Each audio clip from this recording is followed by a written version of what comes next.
Assalamualaikum warahmatullahi wabarakatuh. Salam sejahtera bagi kita semua.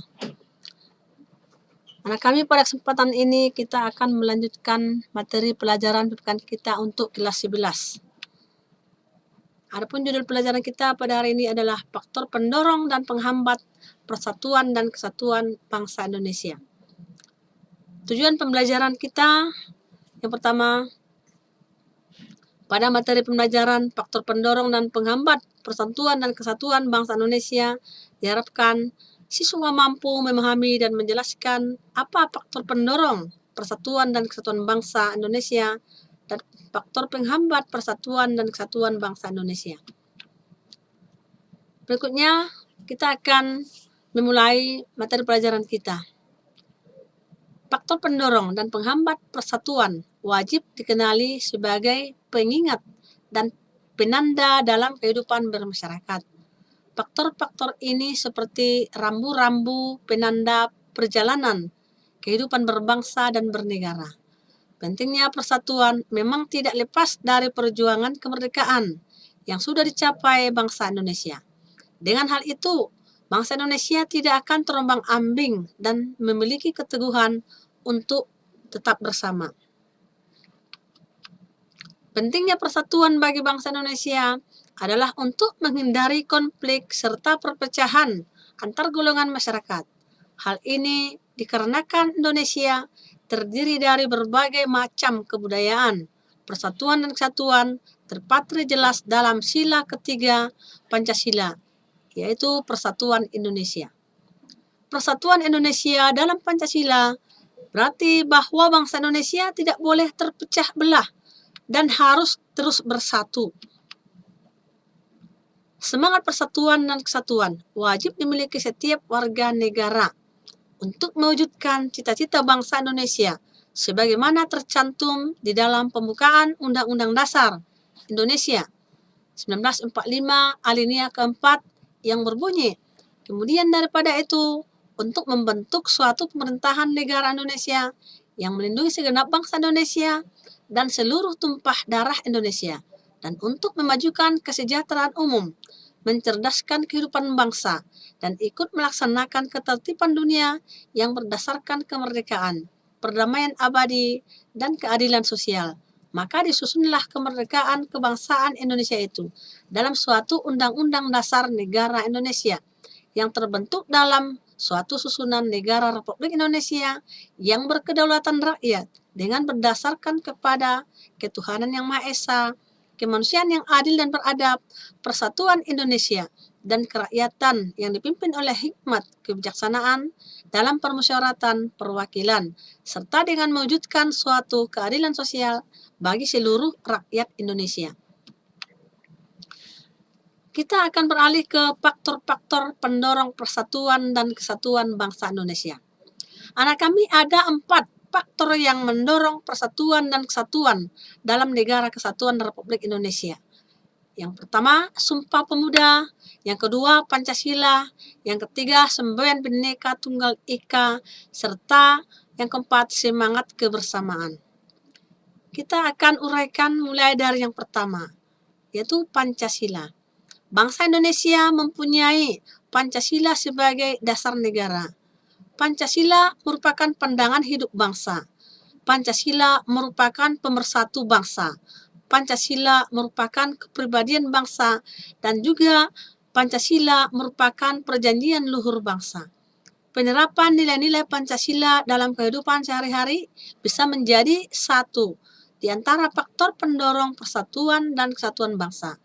Terlebih lagi dalam nilai-nilai Pancasila tidak hanya diperuntukkan bagi penganut agama tertentu saja, akan tetapi nilai-nilai Pancasila berlaku dan menjadi pedoman hidup rakyat Indonesia tanpa memandang perbedaan suku bangsa, perbedaan agama, budaya, bahasa, dan sebagainya.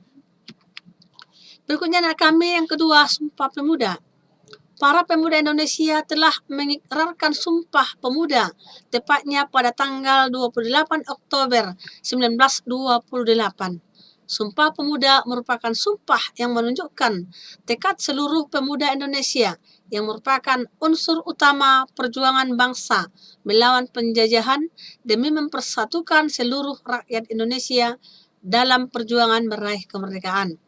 Dalam isi rumusan Sumpah Pemuda terkandung nilai utama yaitu satu tanah air, satu bangsa, dan satu bahasa, yakni Indonesia. Sumpah Pemuda menjadi sangat penting di tengah gempuran berbagai isu yang dapat memecah belah persatuan dan kesatuan bangsa. Berikutnya, Bhinneka Tunggal Ika. Anak kami sudah tahu bahwa istilah semboyan Bhinneka Tunggal Ika itu dari dulu ya selalu kita bahas dalam pelajaran PPKN. Semboyan Bhinneka Tunggal Ika sangat penting bagi negara Indonesia yang memiliki keberagaman suku, bangsa, budaya, bahasa, dan agama. Bhinneka Tunggal Ika artinya walau berbeda-beda tetap satu juga. Jadi walau negara Indonesia merupakan negara yang majemuk atau beraneka ragam dan multikultural, bangsa Indonesia tidak terpecah belah tetapi tetap bersatu demi keutuhan Negara Kesatuan Republik Indonesia. Yang keempat, semangat kebersamaan. Semangat kebersamaan seperti perilaku bergotong royong, solidaritas terhadap anggota masyarakat, serta toleransi keagamaan masih dapat kita rasakan setiap saat. Berikutnya kami, faktor pendorong dan faktor penghambat persatuan dan kesatuan bangsa Indonesia. Faktor-faktor yang termasuk penghambat persatuan dan kesatuan bangsa Indonesia antara lain sebagai berikut. Yang pertama, keberagaman masyarakat Indonesia.